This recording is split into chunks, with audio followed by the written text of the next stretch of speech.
사사기 6장 11절에서 18절 말씀입니다. 사사기 6장 11절에서 18절입니다.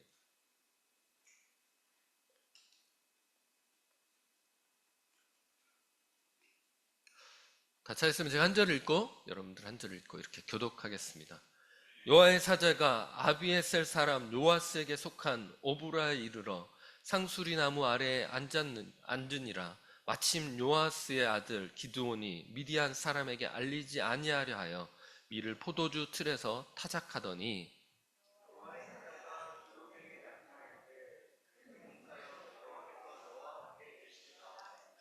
기드온이 그에게 대답하되 오 나의 주여 여호와께서 우리와 함께 계시면 어찌하여 이 모든 일이 우리에게 일어났나이까. 또 우리 조상들이 일찍이 우리에게 이르기를 여호와께서 우리를 애굽에서 올라오게 하신 것이 아니냐 한 그 모든 이적이 어디 있나이까. 이제 여호와께서 우리를 버리사 미디안의 손에 우리를 넘겨주셨나이다 하니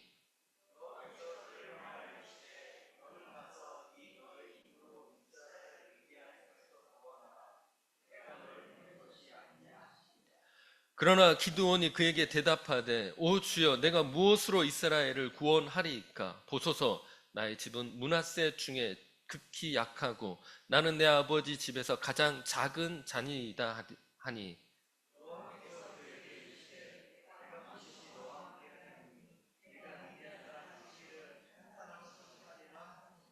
기드온이 그에게 대답하되 만일 내가 주께 은혜를 얻었사오면 나와 말씀하신 이가 주 되시는 표징을 내게 보이소서. 내가 예물을 가지고 다시 주께로 와서 그것을 주 앞에 드리기까지 이곳을 떠나지 마시기를 원하나이다 하니 그가 이르되 내가 너 돌아올 때까지 머무르리라 하니라. 아멘. 설문조사들 하는 거 보면 CEO들의 성격을 한 번씩 조사했답니다. CEO들 성격을 조사했는데 90% 이상이 우리가 생각한 것과는 다르게 소심한 성격의 사람들이 되게 많았답니다. 많은 사람들은 CEO라고 하면 적극적이고 뭔가 일을 잘 추진해서 일이 되게 하는 사람들이라고 생각하는데 실제로는 소심한 성격의 사람들이 CEO로 성공하는 경우들이 많다라는 겁니다. 꼼꼼하게 따지고 지속적으로 유지하는 사람들이 오랫동안 성공을 유지한다라는 것입니다. 우리가 생각할 때는 도저히 성공할 수 없는 성격이라고 생각하는데 우리의 생각과는 반대로 성공하고 사람들에게 인정받는 사람들이 꽤 많습니다. 우리가 이런 거를 볼 때 어떤 걸 느끼십니까? 우리의 눈은 정확하지 않다라는 것입니다. 사람을 보는 가장 정확한 눈은 누가 가장 잘 볼 것 같습니까? 우리를 지으신 분이 가장 정확하게 우리를 가장 잘 보시는 분이십니다. 그런데 하나님께서 사람을 사용하시는 방법을 보면 우리의 생각과 전혀 다른 경우들이 꽤 많습니다. 사람들은 눈에 보이는 곳으로 사람들을 택하고 그들에게 기회를 더 많이 줍니다. 보통 능력 있는 사람들을 찾습니다. 그리고 그 사람의 스펙을 보고 지금까지 자라온 배경을 보고 또 실적을 봅니다. 심지어는 관상을 보기도 합니다. 어떻게 저의 관상은 꽤 괜찮으신 것 같습니까? 제가 결혼할 때 들은 이야기가 있습니다.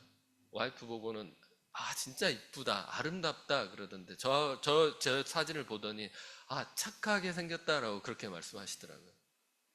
사람들은 눈에 보이는 것으로 판단하고 그것들로 사람들을 그 기회를 주냐 마냐를 결정합니다. 근데 하나님께서는 그런 것으로 보지 않습니다. 하나님께서는 아무나 선택하십니다. 누가 되었든지 간에 그 사람을 선택하십니다. 근데 그 사람을 선택했을 때 그 사람이 순종하며 왔을 때 하나님께서는 그들에게 더 큰 기회를 주시는 분이십니다. 하나님께서는 사람을 사용하실 때 특별한 사람을 사용하기보다는 그 사람을 선택하셔서 그 사람을 특별하게 만드시는 분이신 줄로 믿습니다. 여러분 평범했을 것 같습니다. 우리는 다 평범하고 그냥 누구와 다를 것 없는 사람들입니다. 하지만 하나님께서 여러분을 택하셔서 부르신 이후로 여러분은 구원받는 백성이 되셨고 특별한 분이 된 줄로 믿습니다. 성경의 대부분의 인물들은 하나님께서 선택하셔서 그들을 특별하게 사용된 사람들입니다. 그중 대표적인 인물이 기드온입니다. 내가 주일학교 사역자들에게 부탁했습니다. 성경에 나온 인물의 강한 점만 말하지 마라. 연약한 부분, 성경에 나온 있는 그대로의 것을 아이들에게 가르쳤으면 좋겠다. 왜? 하나님이 우리에게 그런 것을 교훈으로 가르치길 원하기 때문입니다. 기드온도 마찬가지입니다. 기드온은 전혀 특별할 게 없는 사람이었지만 하나님께서 그를 선택함으로 인해서 특별한 인물이었습니다. 사사기에는 총 12명의 사사가 등장합니다. 그 중에서 기드온은 5번째 사사입니다. 사사 시대를 보면 이스라엘을 괴롭히는 나라들이 계속 바뀌고 사사들도 계속 바뀝니다. 그중 기드온 시기에는 미디안 족속이 이 이스라엘을 괴롭혔던 시기입니다. 그것도 7년 동안 이스라엘을 억압합니다. 그 억압의 정도가 심해서 이스라엘 백성들이 자기들이 사는 터전이 아니라 산에 숨어 살았다고 그렇게 말씀합니다. 뿐만 아니라 씨를 뿌리려고 하면 뿌리는 것을 방해하고 겨우 뿌렸는데 이것을 추수할 때가 되면 그것을 밑둥도 남겨놓지 않고 다 걷어갔다고 그렇게 말씀합니다. 뿐만 아니라 집에서 키우는 가축 소리라도 날 것 같으면 소가 됐든지 양이 됐든지 모든 가축을 그들이 완전히 메뚜기가 쓸어가듯이 쓸어갔다고 그렇게 말씀합니다. 사사기 6장 4절 말씀 보면 진을 치고 가사에 이르도록 토지 소산을 멸하여 이스라엘 가운데 먹을 것을 남겨두지 아니하며 양이나 소나 나귀도 남기지 아니하니라고 말씀합니다. 이게 악의 습성입니다. 악한 자들의 습성입니다. 악한 자들은 인정사정 보지 않습니다. 악의 최종 목적은 단순히 우리를 괴롭히는 것이 아니라 우리를 죽이고 멸망시키는 데까지 이르게 하는 것이 그들의 최종 목적입니다. 때문에 우리에게 절대로 긍휼함을 보이지 않습니다. 악한 자들이 아무리 선으로 포장하고 온다 해도 그들은 결국 우리의 것을 빼앗고 죽이기 위해서 온 양의 탈을 쓴 이리와 같다고 그렇게 말씀합니다. 마태복음 7장 15절 말씀 보면 거짓 선지자들을 삼가라. 양의 옷을 입고 너에게 나아오나 속에는 노략질하는 이리라 라고 말씀한 것 같이 악한 자들은 우리를 노략하고 빼앗고 우리의 모든 것들을 빼앗기 위해서 겉으로는 선한 것 같이 보이지만 결국 우리를 멸망시키기 위해서 온 것이라는 것입니다. 그런데 그거 아십니까? 악한 자들에게 등을 보이고 악한 자들에게 약해지면 우리를 더 무자비하게 공격합니다. 우리는 그들에게 무릎 꿇고 굴복하면 용서해주고 여기서 고통이 멈추겠다라고 생각하지만 악한 자들은 절대 그렇게 하지 않습니다. 우리가 약하게 보이면 더 강하게 우리를 공격하는 것이 악한 자들의 습성이라는 것입니다. 때문에 악에게 자비를 구해서도 안 되고 악한 자들에게는 우리가 끝까지 싸우되 죽기까지 싸워야 된다고 말씀합니다. 히브리서 12장 4절에서는 끝까지 싸우지 않는 것에 대해서 책망하는 말씀이 나옵니다. 너희가 저와 싸우되 아직 피 흘리기까지 대항하지 아니하고 라고 말씀한 것 같이 여러분, 악이 우리를 괴롭히고 우리를 지배하려고 하면 아무리 그들이 강해 보인다 할지라도 끝까지 싸우십시오. 그러면 하나님께서 우리를 이기게 하시고 그 악을 정복하여서 악을 선으로 바꾸는 일들이 있게 될 줄로 믿습니다. 오늘 이스라엘 백성은 고통받는 가운데 다시 부르짖습니다. 고통 없이 하나님을 항상 찾고 하나님과 교제하면 얼마나 좋습니까? 근데 이스라엘 백성은 꼭 고통 가운데 하나님을 부르짖습니다. 그래서 사사기의 패턴이 그렇듯이 다시 사사를 보내주시는데 그것이 바로 오늘 기드온입니다. 이번에는 그들의 부르짖음에 대해서 하나님께서 왜 이런 고통이 왔는지 이스라엘 백성에게 설명해 줍니다. 하나님께서 왜 이것을 설명해 주시겠습니까? 다시 반복하지 않도록 하기 위해서 하나님께서 이스라엘 백성에게 너희들이 이렇게 고통이 있는 것들은 너희들이 나의 목소리를 청종하지 않았기 때문이라고 말씀합니다. 너희들이 만약 내 목소리를 들었다면 이런 어려움을 겪지 않고 여전히 내가 너희들에게 부어주는 그 복을 누리며 가나안 땅에서 나의 백성, 나의 나라로 살면서 주변의 모든 나라들을 정복하고 그들에게 하나님의 영광을 흘려보낼 수 있는 귀한 통로가 됐을 텐데, 너희들이 내 목소리를 듣지 않음으로 인하여서 주변 나라들에게 괴롭힘을 당하고 우상을 섬기는 어리석음을 범하게 됐다라고 하나님께서 그들에게 다시 한번 경고하십니다. 사사기 10장 10절 말씀에 보면 내가 또 너에게 이르기를 나는 너의 하나님 여호와니라. 너희가 거주하는 아모리 사람의 땅의 신들을 두려워하지 말라 하였으나 너희가 내 목소리를 듣지 아니하였느니라 하셨다 하니라 라고 말씀한 것 같이, 하나님께서는 가나안 족속을 두려워하지 말고 끝까지 정복하라고 말씀하시고 그들을 하나님의 능력으로 완전히 쫓아내라고 말씀하셨는데 이스라엘 백성이 듣지 않은 것입니다. 우리 하나님의 음성을 가볍게 여기든지 그것을 듣지 않았을 때는 그것이 결국 우리의 발목을 잡고 문제를 일으키게 되어 있습니다. 여러분, 신앙이 성장하기를 원하고 어떤 어려움 가운데서 두려움 없이 담대하기를 원하십니까? 하나님의 음성에 귀 기울이십시오. 그러면 그 하나님의 음성 가운데 답이 있고 길이 있는 줄로 믿습니다. 믿는 자들은 그 길을 추구하고 그 길을 가는 사람들인 것입니다. 우리의 삶 가운데 문제가 발생하는 가장 큰 이유가 하나님의 음성을 듣지 않기 때문이라고 말씀합니다. 우리가 하나님의 백성이라면 양이 목자의 음성을 알듯이 하나님의 음성에 귀를 기울이게 되어 있습니다. 그래서 요한복음 10장 27절 말씀에 보면 우리 다 아시는 말씀입니다. 내 양은 내 음성을 들으며 나는 그들을 알며 그들은 나를 따르리라 라고 말씀한 것 같이, 하나님께서 말씀을 통해서 우리가 어떤 존재이고 우리가 어떻게 살아가야 하는지 끊임없이 우리에게 반복해서 말씀해 주십니다.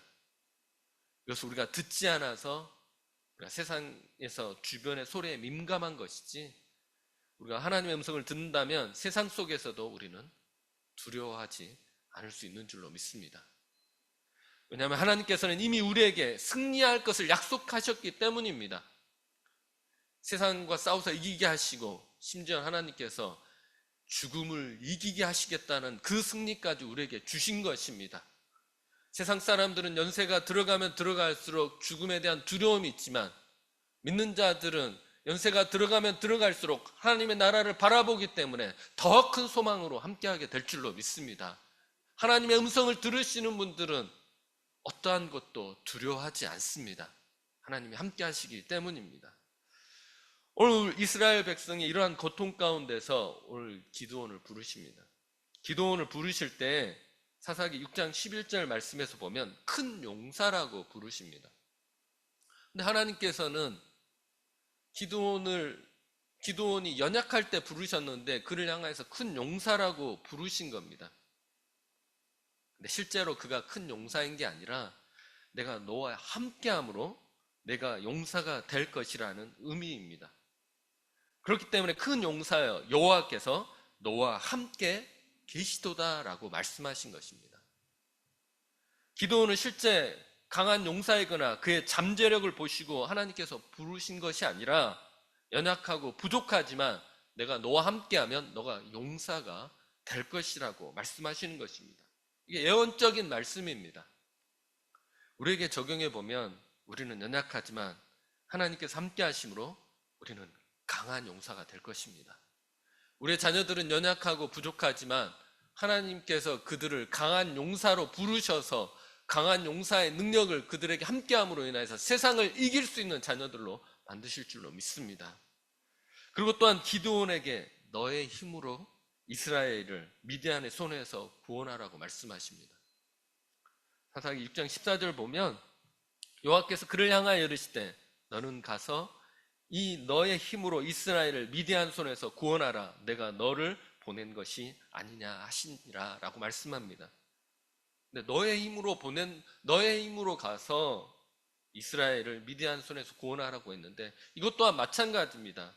내가 너를 보냈으니까 너만 보낸 것이 아니라 너에게 내 능력을 주고 힘을 줘서 너를 보낼 테니 세상 사람들 의지하지 말고 인간의 능력을 의지하지 말고 군대를 의지하지 말고 오직 나 하나님 한 분만 의지함으로 인하여서 내가 너에게 보여준 그 힘으로 너의 힘으로 가서 미디안 땅을 치라고 말씀하신 것입니다. 하나님께서 우리를 보내십니다. 그냥 보내십니까? 아무것도 가지지 말라고 하지만 하나님께서 우리에게 하나님의 능력으로 우리를 보내시는 줄로 믿습니다. 그럼 어딜 가든지 우리는 승리하는 것입니다. 오늘 기드온에게 하나님께서는 그 능력을 부어주심으로 기드온이 미래에 있는 전쟁에서 미래에 있는 다툼에서 이기게 하시는 것입니다. 근데 실제 기드온의 성품을 한번 살펴보면 기드온은 나약한 사람이었습니다. 자신이 므낫세 지파 중에 극히 약하고 그 중에서도 저희 아버지 집에서도 가장 작은 자라고 말씀합니다. 므낫세 지파 중에서도 벌벌 것 없는 우리의 가문이고 그 가문에서도 가장 약한 자가 전데 제가 어떻게 그 일을 하겠습니까? 라고 그렇게 말합니다. 하나님께서 부르신 사람들의 대부분의 첫 반응은 이렇습니다. 모세가 그러지 않습니까? 좀 말 못합니다. 자, 어디 가서 애국 군대와 싸우겠습니까? 나 말도 못하고 아무런 능력도 없고 광야 생활 오래 하다 보니까 내가 어떤 존재인지도 다 잊어버렸습니다 했을 때 하나님께서 뭐라고 말씀? 내가 너에게 말할 입을 주고 너에게 할 말을 붙이겠다라고 말씀하고 내가 가서 그 애굽에 가서 모든 기사와 표적을 통하여서 이스라엘을 구원할 테니까 너는 가라라고 그렇게 말씀하십니다. 오늘 기드온도 마찬가지입니다. 연약할 때 아주 부족할 가운데서 하나님께서 오늘 기드온을 부르시는 것입니다. 하나님께서 연약한 기드온을 부를 때 기드온에게 요구하시는 것이 딱 한 가지가 있는데 순종해서 가라는 것입니다. 그러면 하나님께서 알아서 하시겠다는 것입니다. 하나님께서는 여러분들에게 딱 한마디 말하십니다. 내가 너에게 말한 음성을 듣고 그것을 순종하며 내가 너에게 명령한 곳을 향해서 전진해 가라고 명령하십니다. 그러면 그거에 따라서 우리가 순종하기만 하면 하나님께서는 나머지 필요한 것들을 이기게 하시고 공급해 주시겠다고 말씀하시는 것입니다. 계산을 복잡하게 하지 마십시오. 이게 하나님의 말씀이다. 확신하십니까? 그러면 가십시오. 그러면 여러분들이 기대하는 것보다 더 놀라운 일들이 일어나게 될 줄로 믿습니다. 하나님은 이미 그것을 계획해 놓으셨고 준비해 놓으셨습니다. 여러분이 가지 않기 때문에 그것을 체험하지 못하고 누리지 못하는 것입니다. 하지만 우리가 그것의 말씀에 순종하며 그것을 향하여서 가면 하나님께서 준비해 놓으신 승리가 오늘 기드온에게도 함께했고 오늘 우리에게도 함께할 줄로 믿습니다. 또한 기드온은 연약할 뿐만 아니라 하나님에 대한 신뢰를 잃어버린 사람입니다. 13절 말씀 보면 하나님이 우리와 함께 계시면 어떻게 이런 일들이 있습니까? 미디안에게 어떻게 이렇게 괴롭힘을 당할 수 있고 애굽에서 이곳으로 보여주셨던 이적은 어디 있습니까? 왜 지금은 그런 이적이 일어나지 않습니까? 뿐만 아니라 하나님께서 우리 버리신 거 아닙니까? 내가 하나님 명령 따라서 간다고 해서 뭐가 바뀌겠습니까? 라고 하나님 앞에 반박합니다. 하나님께서 이것에 대한 답을 이미 주셨습니다. 너희들이 나의 목소리를 듣지 않고 우상을 섬겼기 때문에 이 문제가 온 것이지 내가 너희를 버린 것이 아니다라고 말씀합니다. 하나님께서는. 기드온은 하나님이 계시면 어떻게 이런 일이 있겠냐라고 했지만 실제로는 본인들이 실수하고 본인들이 하나님을 배반함으로 인해서 이런 문제가 왔다라는 것들을 기드온은 알지 못하고 하나님을 원망하고 하나님을 신뢰하지 못함으로 인하여서 하나님의 부르심에 응답하지 않은 것입니다. 우리 신앙도 마찬가지입니다. 교회 잘 나오고 신앙생활 정말 열심히 하던 사람들이 상처도 되게 빠르게 받습니다. 왜냐하면 되게 열심히 살았고 봉사도 많이 했고 최선을 다했는데 나의 삶의 문제가 그렇지 않은 사람보다 더 커지는 것들을 봤을 때 우리는 낙담하고 오히려 신앙이 주저앉는 경우들이 많습니다. 혹 그런 상태에 있으십니까? 하나님께서는 그런 분들에게 이렇게 말씀하십니다. 다시 내 음성을 듣고 내 말에 순종하면 내가 다시 너희를 일으키고 너를 사용하여서 하나님의 강한 군사로 사용하시겠다고 말씀하시는 것입니다. 낙담하였다면 다시 하나님을 붙드십시오. 그럼 하나님께서 다시 일으켜 세워주실 줄로 믿습니다. 이런 연약한 기드온에게 하나님께서는 계속해서 약속하십니다. 무엇을 약속하시느냐? 반드시 너와 함께 하시겠다고 말씀하십니다. 하나님께서 반드시라는 단어를 쓰셨다는 것은 어느 누구도 이것을 깨지 못하고 방해하지 못하고 어떤 상황 가운데서든지 너를 놓지 않고 너와 함께 하겠다는 하나님의 의지가 담겨 있는 줄로 믿습니다. 하나님은 여러분을 향해서 반드시 너와 함께 하시겠다고 말씀하십니다. 기드온에게 하셨던 약속을 여러분들에게도 하나님은 분명히 하시는 줄로 믿습니다.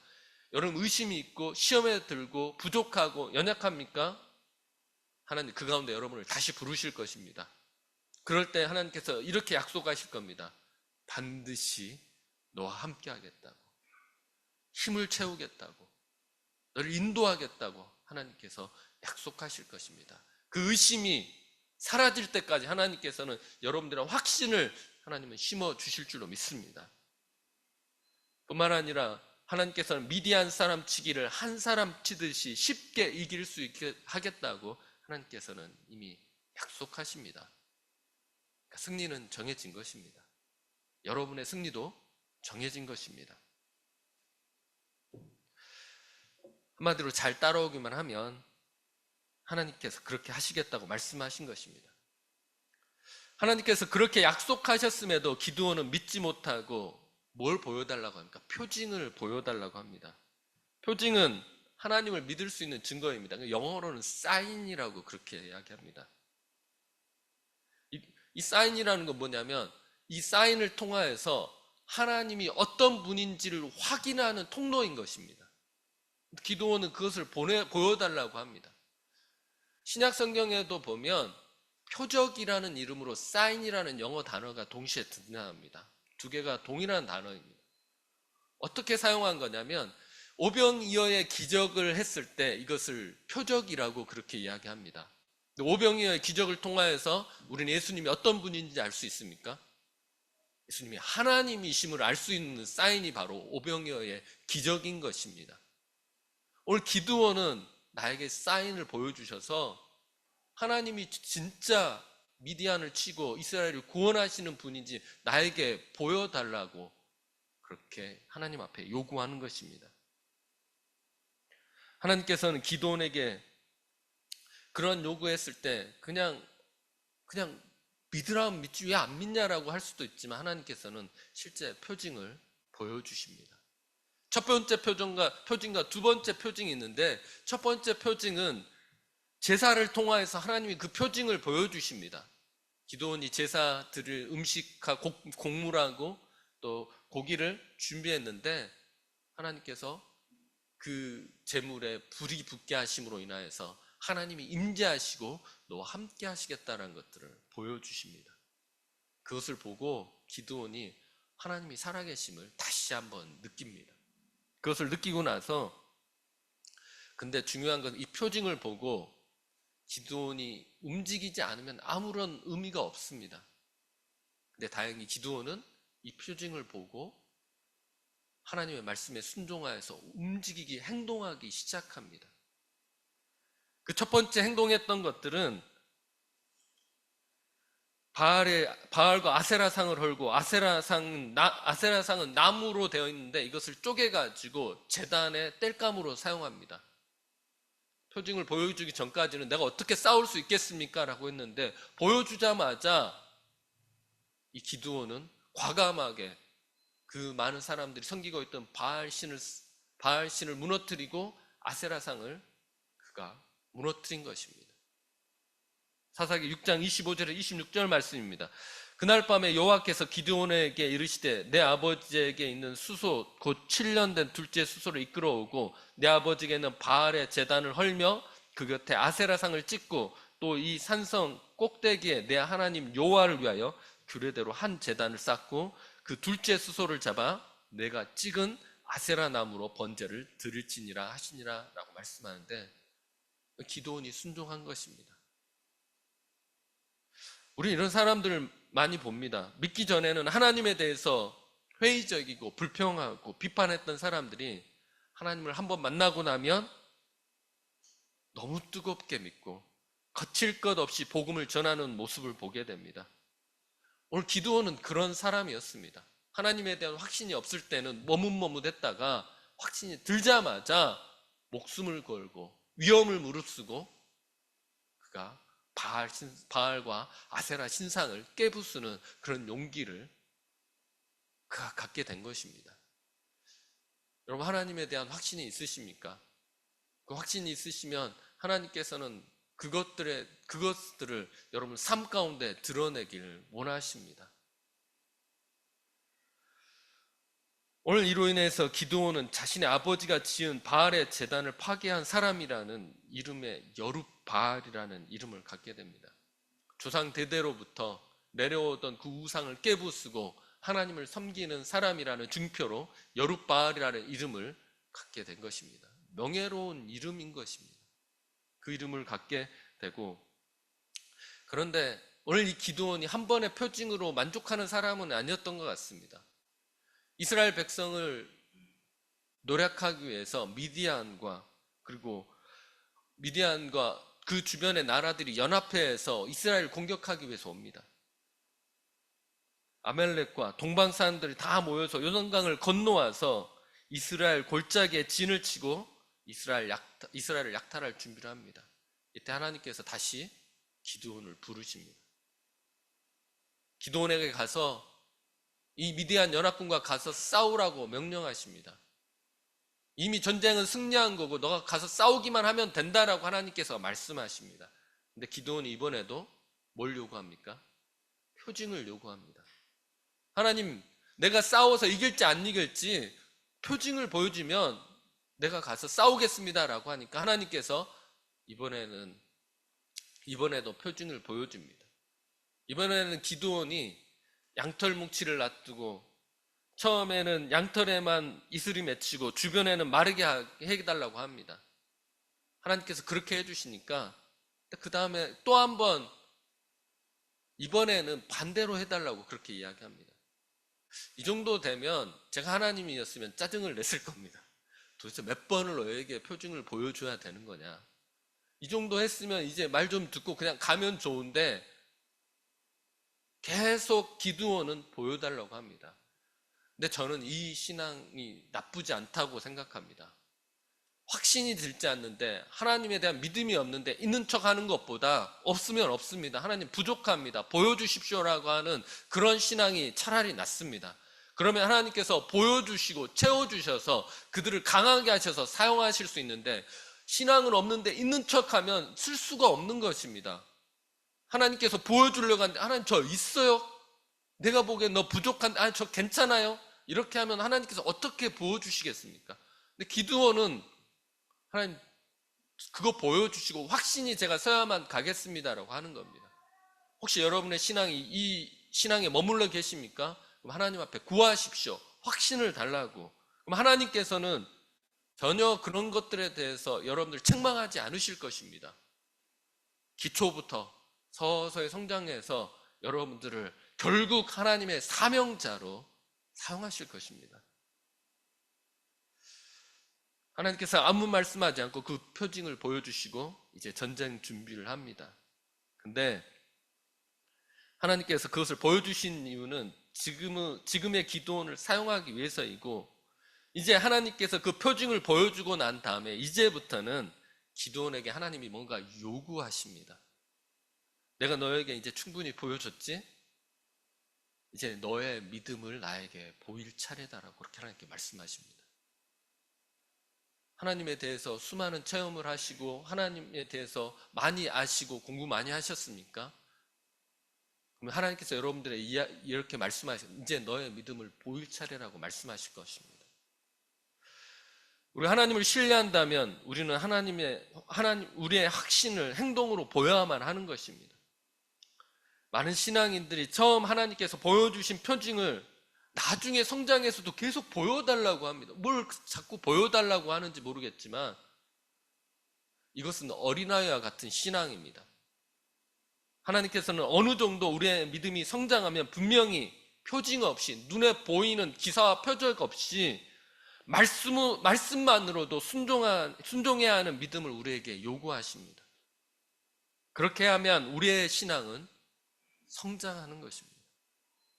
처음처럼 계속해서 기사와 표적을 구하고 놀라운 일들만 우리가 구한다면 우리의 신앙은 병들게 될 것입니다. 이단의 먹잇감이 가장 되기 쉬운 것들이 기사와 표적만 구하는 사람들입니다. 그리고 그것만 구하는 사람들은 하나님께 실망할 것입니다. 기사와 표적만 구하는 사람들은 분명히 하나님께 실망할 것입니다. 왜?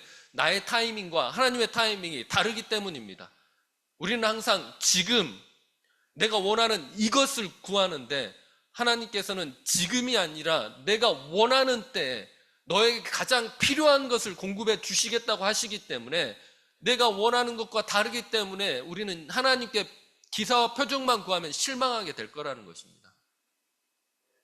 때문에 오늘 우리가 신앙이 성장하기 위해서는 하나님께서 말씀하신 것들을 듣고 순종함으로 인하여서 기사와 표적 없이 우리가 순종함으로 인하여서 하나님이 하시는 놀라운 일들을 체험해야만 하는 것입니다. 우리의 신앙이 성장하기 위해서는 기다려야 하고 때로는 막막해도 하나님의 말씀 하나 붙들고 앞을 향해 전진해야만 합니다. 그러면 결국 하나님께서 때가 되면 이루실 줄로 믿습니다. 그래서 기다리면 우리의 신앙은 성장합니다. 기다렸는데 어느 순간 하나님께서 그것을 들어주셨습니다. 그럼 우리의 마음 가운데 뭐가 드는가 합니까? 하나님은 결국 우리의 기도에 응답하시는 분이라는 그 믿음이 우리에게 자리 잡히는 것입니다. 하나님께서 오늘 기도원에게 요구하시는 믿음은 전쟁에 나갈 숫자를 줄이라고 말씀하십니다. 미디안과 전쟁에 나갈 사람을 모았는데 처음에는 22,000명이 모입니다. 그런데 하나님께서 너무 많다고 해서 절반을 돌려보냅니다. 10,000명 정도가 남습니다. 근데 이 10,000명 정도도 너무 많으니까 더 줄이라고 말씀합니다. 그래서 결국 300명만 남습니다. 하나님께서 이 300명을 남기신 이유는 간단합니다. 이스라엘이 하나님을 거슬러 네 손이 나를 구원하였다 할까 해서 하나님께서는 300명만 남겨놓으신 것입니다. 사람이 많아서 전쟁에 이기면 너가 능력이 있어서, 우리가 능력이 있어서, 힘이 있어서 그들을 꺾은 것이다라고 이런 말을 할까봐, 실제 하나님께서 전쟁에서 승리하게 하셨는데 네 스스로 승리했다고 할까 봐서 하나님께서는 아예 숫자로는 그들을 이길 수 있는 상대가 되지 않을 만큼 숫자를 줄여놓으시는 것입니다. 사사기 7장 2절 우리가 다 같이 읽겠습니다. 여호와께서 기드온에게 이르시되 너를 따르는 백성이 너무 많은즉 내가 그들의 손에 미디안 사람을 넘겨주지 아니하리니 이는 이스라엘이 나를 거슬러 스스로 자랑하기를 내 손이 나를 구원하였다 할까 함이니이다 라고 말씀한 것 같이 결국 기드온은 300명까지 줄이고 하나님께서 요구하시는 것은 단순히 숫자뿐만이 아니었습니다. 싸우는 방식도 요구하십니다. 나팔과 항아리, 횃불을 준비하고 그리고 전쟁에 나아가서도 항아리를 부수고 여호와와 기드온의 칼이라고 외치기만 하라고 그렇게 말씀하십니다. 절대로 전쟁에서 승리할 수 있는 전략은 아닙니다. 전략이라는 것 자체가 있지 않습니다. 하지만 하나님께서는 이 방식을 요구한 것입니다. 어떤 사람들은 항아리 들고 나팔 불고 이거에 뭔가 신령한 것이 있다고 생각해서 교회에서도 가끔씩 그런 거 하시는 분들이 있더라고요. 하나님께서는 그걸 요구하시는 것이 아니라 기도원에게 뭘 요구하시는 겁니까? 순종을 요구하신 것입니다. 네 눈에 보기에는 전쟁에 100번 질 것 같지만 그래도 내 말에 순종하라는 것입니다. 내 표징을 통하여서 내가 하나님이시고 내가 하나님이고 진정한 통치자인 것들, 미디안을 이기고 정복하게 하는 분이라는 확신이 들었다면 내가 명령한 것을 순종하라고 하나님께서 기드온에게 말씀하신 것입니다. 기드온이 그것을 순종함으로 인하여서 이 전쟁에서 승리하게 됩니다. 납득하기 힘들지만 하나님께서 기드온에게 이렇게 요구하시는 이유는 처음부터 전쟁은 하나님께 속해 있습니다. 가끔씩 유튜브 보면 보복 운전하시는 분들이 있습니다. 보복 운전하시는 분들 보면 정말로 너무 위험하게 보복 운전합니다. 운전하다가 자기에게 좀 불편하게 끼치고 자기에게 해를 가할 것 같으니까 그걸 2배로 갚는다고 해서 보복 운전을 합니다. 그 결과는 어떻게 됩니까? 벌금이 꽤 세더라고요. 심지어는 법원 가서 재판을 받아야 하더라고요. 징역형을 받기도 하더라고요. 그분은 자기가 당한 불이익을 자기 스스로 해결하려고 했을 때 결국 오히려 더 큰 문제에 빠지게 되는 것입니다. 우리도 마찬가지입니다. 세상을 향해서 나아갈 때 우리의 힘으로 나아가려고 하고 우리의 혈기로 나아가려고 하면 오히려 우리는 세상에 질 수밖에 없습니다. 그때 기억하십시오. 전쟁은 하나님께 속한 것입니다. 우리는 하나님의 말씀을 순종하며 나아가면 하나님께서 이미 전쟁을 승리하게 하셨고 이기게 하셨음으로 인하여서 우리가 그 길을 향하게 할 줄로 믿습니다. 우리가 이 구절만 다 같이 봉독하고 마무리하도록 하겠습니다. 사무엘상 17장 47절 말씀입니다. 또 여호와의 구원하심이 칼과 창에 있지 아니함을 이 무리에게 알게 하리라. 전쟁은 여호와께 속한 것인즉 그가 너희를 우리 손에 넘기시리라. 아멘.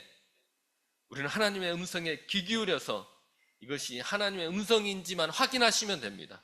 그리고 음성이 확인되면 우리가 납득하기 어렵더라도 하나님께서 말씀하신 것이라면 순종하며 나아가십시오.